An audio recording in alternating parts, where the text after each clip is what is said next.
We often hear about different approaches to goal setting, but are they all as effective as they claim to be? In this video, I'll explore the top 7 goal setting systems that are used today, and more importantly, how each of them has its own set of flaws, and these flaws might actually be holding you back. So let's get started. Goal setting system number 1, SMART goals. SMART stands for specific, measurable, achievable, relevant, and time bound. And it's probably one of the most widely used methods. It originated in the corporate world, and it gained popularity because of its clarity and its simplicity. It's all about setting clear and well-defined goals. But here's the catch: its flaw lies in its tendency to overlook the emotional and inspirational aspects of goal setting. And also, the SMART framework, it can be quite rigid. It doesn't always account for the flexibility required in a rapidly changing world. And sometimes the key to success is to adapt your goals as circumstances change.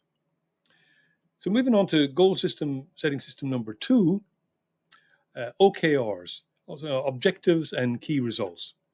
The way OKRs gain popularity in the business world, and they emphasize measurable results to achieve your objectives.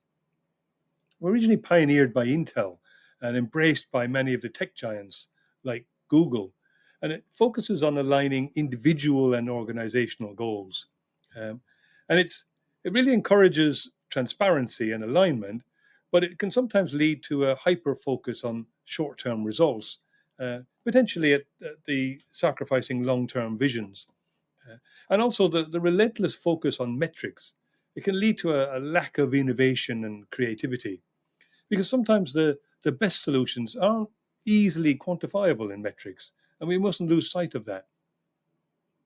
So, goal setting system number 3, you'll definitely have heard of the 80-20 principle, also known as the Pareto principle. And that suggests that 80% of your results will come from 20% of your efforts. So, for example, in many businesses, it's often the case that approximately 80% of the total revenue comes from 20% of the customer base, which means that a small percentage of customers contribute significantly to the overall financial success of the business. Or another more personal example is time management. So in personal productivity, you might find that 80% of your most valuable work is accomplished during 80% of your work time. So identifying and maximizing this productive time, it could significantly enhance your overall efficiency. And it's a really good method for efficiently prioritizing tasks, but it might lead you to neglect the importance of more holistic and well-rounded goals. Uh, and also the over-reliance on the 80-20 principle can lead to tunnel vision, causing you to overlook potentially valuable opportunities that are outside of the 20%. So it might be a bit imbalanced, and balance is key. Goal setting system number 4, the law of attraction. And the law of attraction suggests that positive or negative thoughts will bring positive or negative experiences into your life. Uh, Originally came from the New Thought movement in the early 20th century. And this system suggests that all these positive and negative thoughts uh, will they will manifest in negative or positive experiences. Uh, and it emphasizes mindset, but it can lack the practical steps for goal achievement. Uh, and some followers of the law of attraction may mistakenly believe that just thinking about their goals will make them materialize. And obviously, that would be amazing, but it's not going to happen. Uh, to achieve your goals, action is an essential ingredient. So the next one is the next goal setting system is big, hairy, audacious goals, those bags, which is a strategy coined by James Collins and Jerry Porras. Uh, and bags are they're ambitious long-term goals, generally again used in organizations to push them to achieve higher levels of greatness. Um, and it's true, bags can inspire teams and individuals, but it's not perfect. And one of the key issues I have with bags is that pursuing pursuing these very ambitious goals can sometimes be overwhelming, and it can lead to burnout if it's not managed carefully. So it requires careful planning and breaking those goals down into smaller milestones.